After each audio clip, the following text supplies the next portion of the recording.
Hey, Brian, welcome to the show. Hey, thanks for having I'm so excited the countdown timer worked. me. Me too. It's the little stuff in life that you appreciate. But It is. uh, thanks for coming on the show. Tell us who you are, what you do. Brian Franks, I'm the founder of Where Eagles Dare. We're a creative collective focused on branding and storytelling.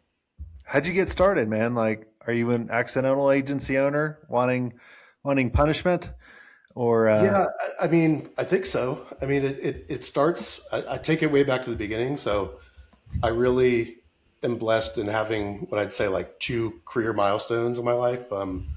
Right out of college, I went to school for graphic design and I started working at American Eagle Outfitters when it was like fully in blow up growth mode. how So long ago was this? This is the '90s or this early is 2000s? 95. Okay. So I rode that rocket ship for 20 years. Started as a graphic designer there and worked my way up to ultimately being a vice president of creative with, multiple offices, Pittsburgh, New York, those types of things. And it was like the best, like when I say I think you use the term masterclass, right? Like that was like, I tell everybody I got my master's in retail. So I was like, that was like when .com shopping started was during that process. We went global, international. We launched multiple brands like Aerie.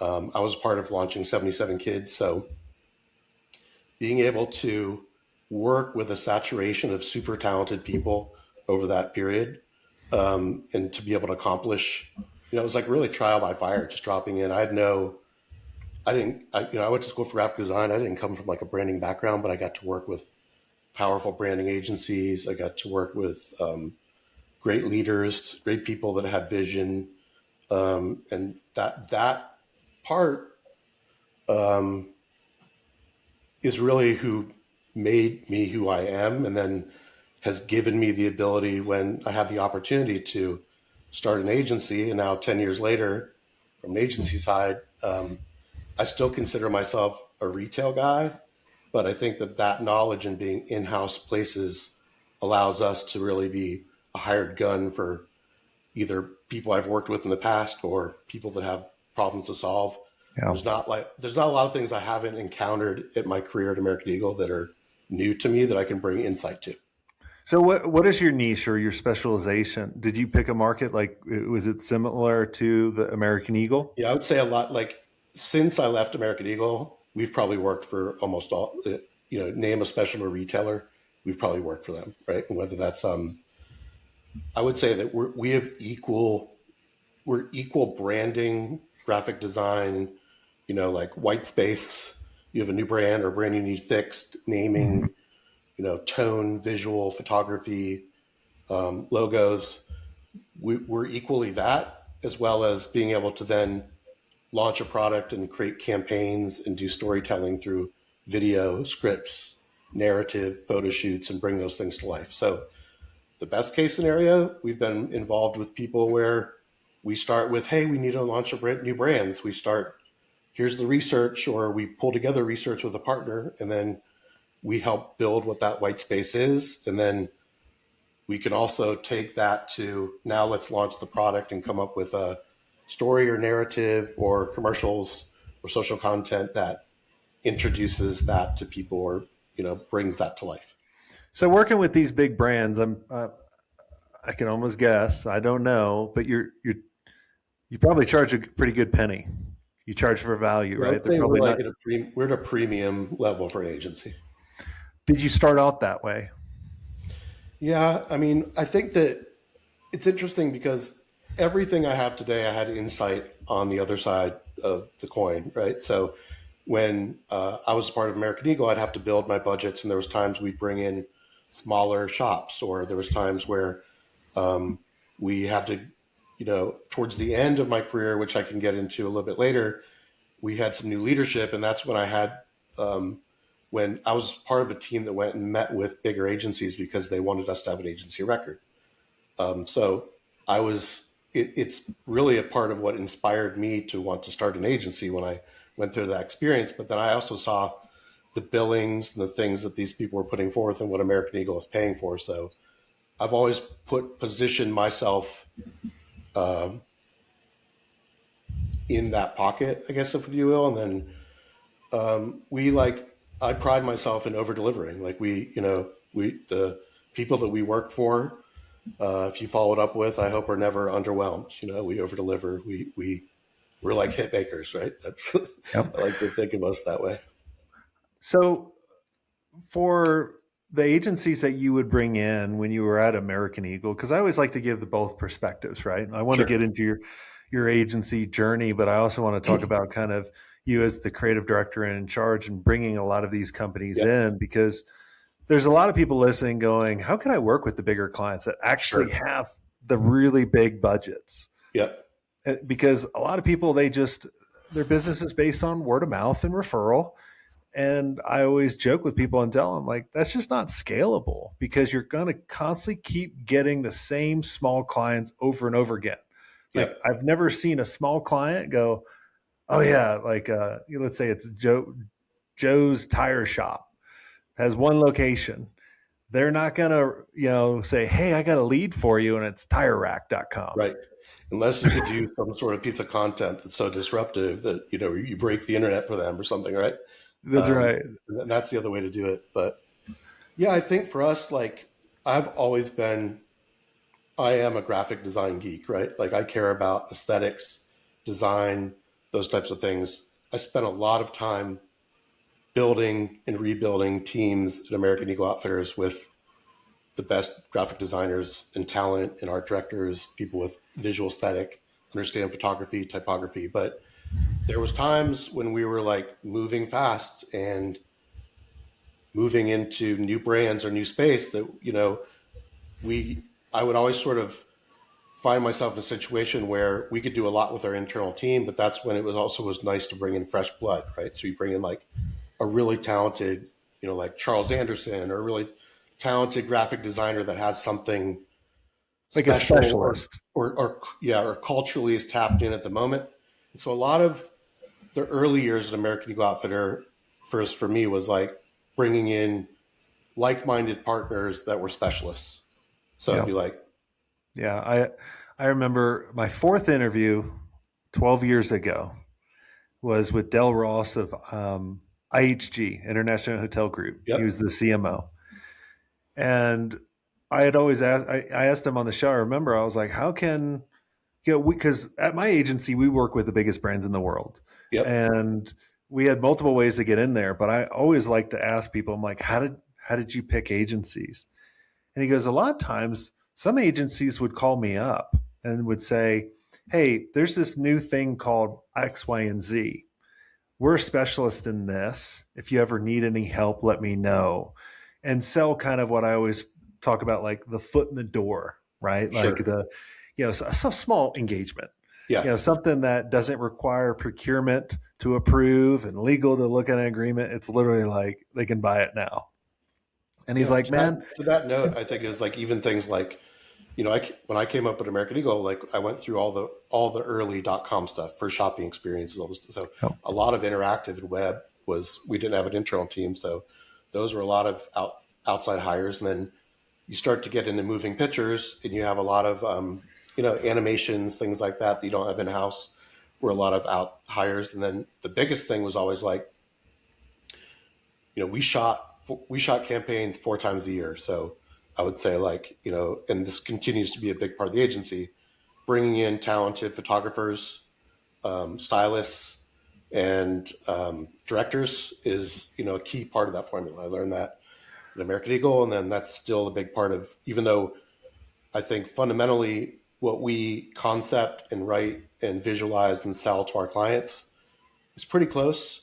Always bringing in great director talent or the right photographer, always take that to the next level. yeah.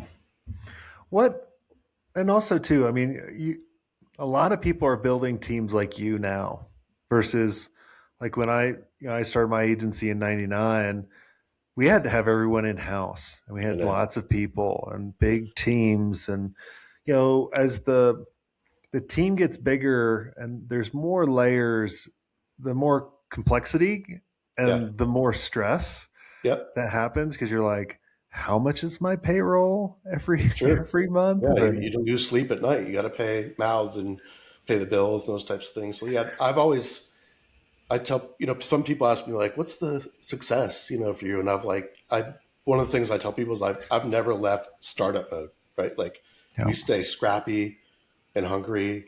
I'm super involved.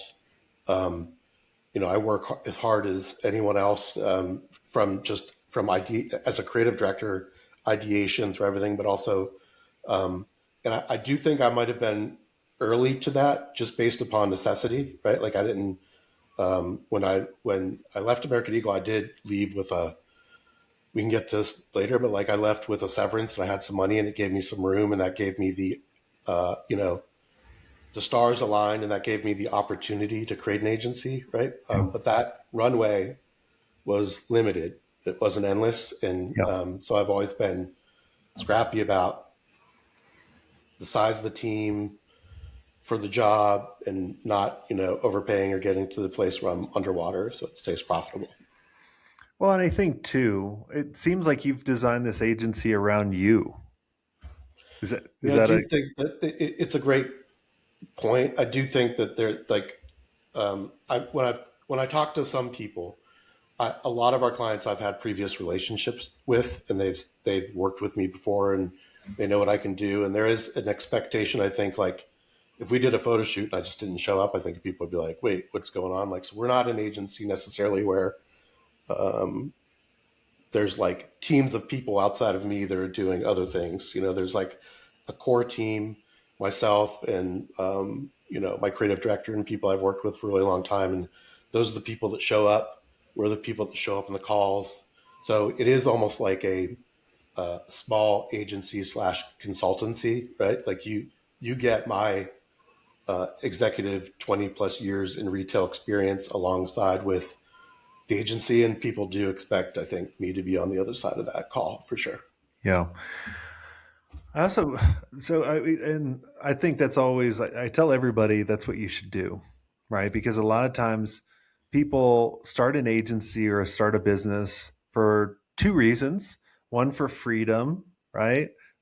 And they think money is going to get them to the freedom. But what they find is it's the prison, and they're constantly, you know, answering to their calendar, answering to their clients, all these different things versus what if you like I've been doing a series where I've been doing a video every day, just a short video of like, Yep. if I had to restart my agency over again, what would I do?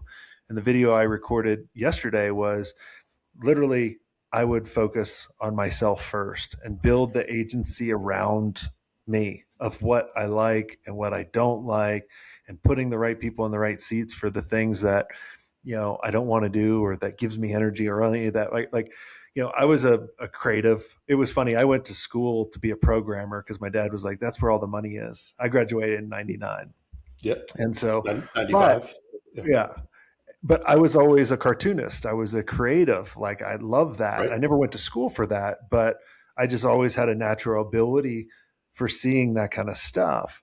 And so the agency really grew on that of like building brands like LegalZoom and Lotus Cars and that kind of stuff.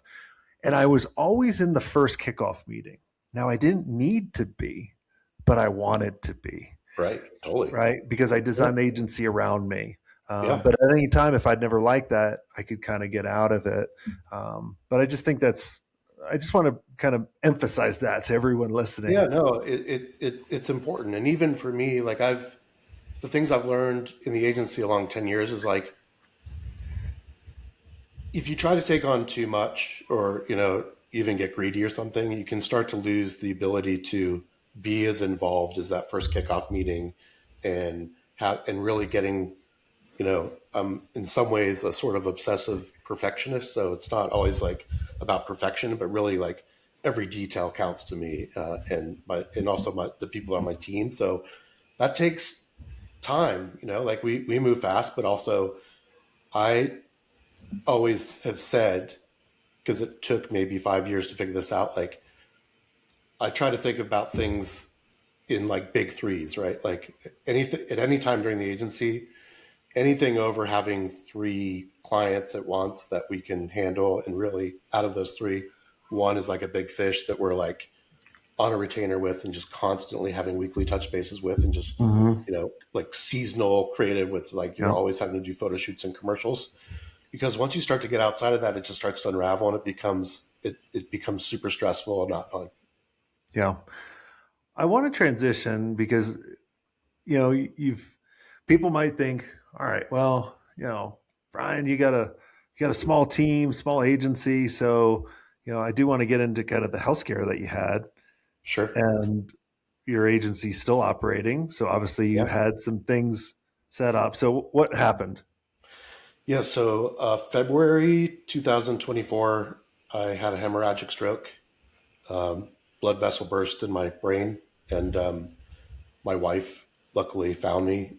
I actually texted her because I was not feeling good. I was upstairs and she found me on the floor crawling. And fast forward, they drilled a hole in my head, put a drain in, and I was in the ICU for almost 4 weeks and don't remember any of it. Um, Came out, balance issues, short-term memory issues. Had to go to another month or so of an in of a rehab clinic with like 4 teams of rehab people just working to get me back. And while I'm blessed to say that I'm like better than I ever was, I'm healthier and really have no residual things. The network of people around me and my team really saved the day, right? So, starting with my wife, she helped call a really good friend of mine, Michael Leedy. Shout out to Michael, who was like the chief marketing officer at American Eagle Outfitters when I worked there, and he donated his own time and stepped in and helped manage my team for about 4 weeks through the process without my leadership. Um, but shout out to my team for also like stepping up. We had just pitched the ability of a brand project for Five Below right before this happened. And literally, my wife flew in with the team to help close that when I wasn't available and signed the agreement and the contract. So yeah, like, everybody kind of stepped up, but I guess I go back to that network we were talking about and those relationships because first of all, one of the people that was at Five Below, I used to work with at American Eagle Outfitters and actually was a buyer training under my wife, so there was a relationship there. Michael, who's my boss, and like a really good friend, out of the kindness of his heart, came and stepped in and really helped like make sure things didn't spin out of control. My wife and I met at American Eagle Outfitters through retail. She's more of a buyer, but she stepped up and like really like checked in with the team and helped bring things. And then the biggest, the happy ending to the story was I progressed pretty quickly, right? Like through therapy, I think I was in a place for maybe 3 weeks, and then I was able to be released, and my balance is coming back. And my short term was still really difficult for a bit, but they recommended that I, start to get back to work. So I think I was supposed to only work like 2 hours a day or something, but like when I jumped right That's not back in, possible. we just started this Five Below project I was excited about, and it really saved me. It reinforced how much I truly love the creative process and what I do and the passion, and that's what gets me up like every day. That's why I'm a proud agency owner, because just working with my team every day and problem solving and all that stuff, it just like brought me back. It brought like so fast. Like I think like two or Well, three there's weeks back, I was right back in it, and I just like it like life is good. I'm happy. I have so much fun at the agency. I'm just so yeah. blessed to go through an experience like that and have positivity be Well, at the end of it. I think there's lots of lessons in there, right? The one is your network is your asset, 100%. right? Like 100%. you're I, constantly building a network of people that you want to be around, right? And then because that's the only way to get better. because there was many times in my agency career that I was like, fuck man, agency outgrew me, business outgrew me, like I'm holding it back. But then, like, if you could get around the right people, I'd realize, be like, I'd learn a little bit from them. I'm like, oh, I'm Definitely. a little bit better. And then you're better, right? It's kind of like I always say on the podcast, there's like the two who's in order to get to where you want to go. Who do you need to hire next? But who do you need to become? Right. And I think, Totally. like I was glad that you had that network. The other part is like you had the systems in place to keep going, because a lot of times when we're chatting with an agency and they reach out for help, we ask them a number of different questions. And some of the questions that we'll ask is like, if you got put in the hospital for a month, would you come back to a business that is lower, at the same, or greater? Right. Right. And so you had that. And then the last part is, man, like we work our ass off Yeah. to get to a certain point, and you don't know when your fucking time is up. That's it, man. I'll tell you that. That was a big eye opener where it's like, for me, one of the things that I was in when I was in therapy that I learned from, like rehab, I think one of my doctors was like, said the same thing you just said. You're lucky, you're operating at a really high performance, but you probably have really talented people around you, and it's okay, especially during this period, to delegate, right? And that was one of the things that I've been blessed with the agency to, like, a lot of the people that are at the agency now have been with me for 10 years from the beginning, right? You And know? so we're like, I kind of refer to it as like it's like being in a band, right? Like it's like if I'm the lead guitarist, I've got a killer, singer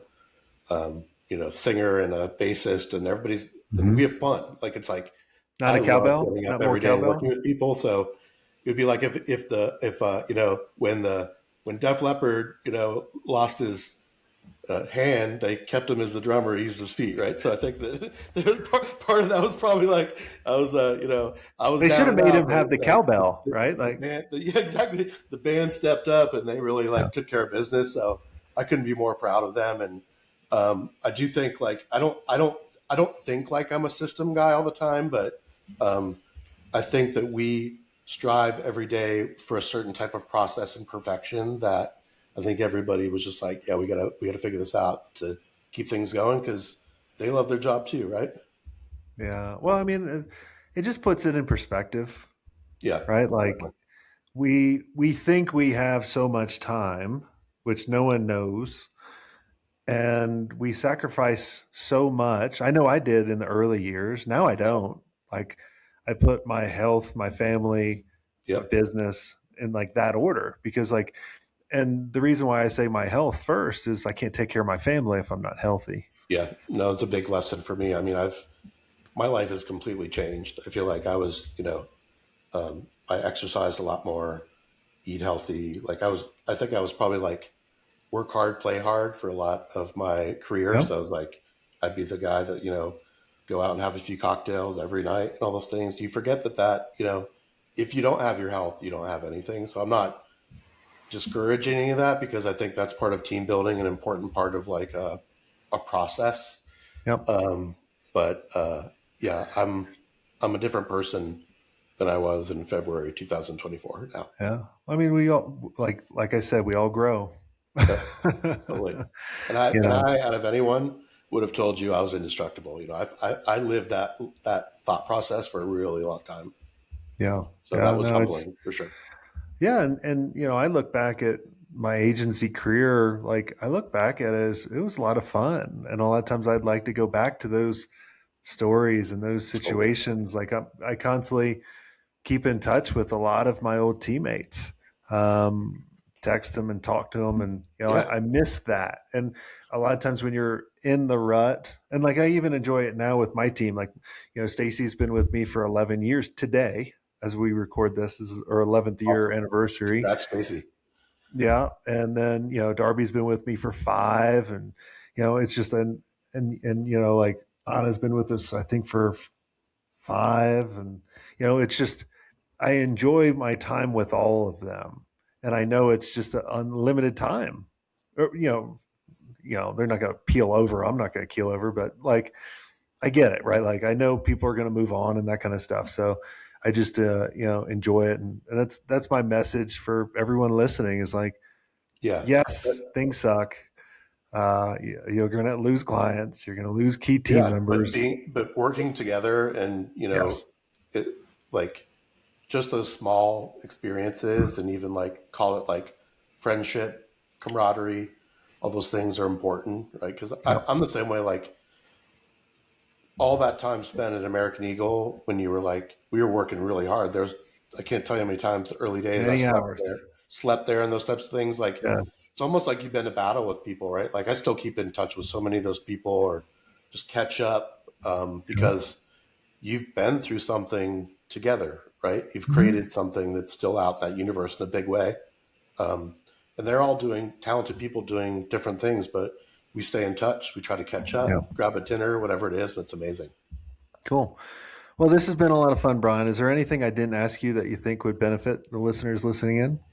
Oh my goodness, I think we covered a lot. I think if I had to reinforce a couple things, I think that um, that network is super important, right? Like without my American Eagle days, knowledge, experience, um, I wouldn't have the agency I have right now and the relationships.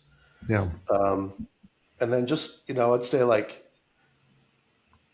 I feel like as a designer at heart, I feel like there's details and curiosity. Probably sounds hokey, but is important, right? Like I think that I wake up every day and I'm between movies, music, reading, exploring. I'm just like it's like an obsession, right? And it's those types of things, and then surrounding myself with people that have those same type of obsessions is really what brings, I think, the creative process within our agency to that next level, because people are just like playing off of each other, but also like just tapped into culture, and culture Yeah. informs what's happening on a day-to-day basis. Yeah. No, that's great. Well, I want to thank you, Brian, for coming on. I'm glad your Thanks for having agency's me. doing well. I'm glad you're doing well. And for everyone listening, look, like we said, your network is your asset and things change very fast. And running an agency is probably one of the loneliest jobs in the world. Yeah. Um, because a lot of times you can't go to your team and say, look, man, like I'm struggling here. Like they're going to, a lot of times they'll jump and they'll bail. And so that's why we've created an agency community really just for agency owners that are cool, want to stay hungry, stay creative, curious, all that kind of stuff. If you want to know more about that, go to agencymastery.io. And until next time, have a swank day.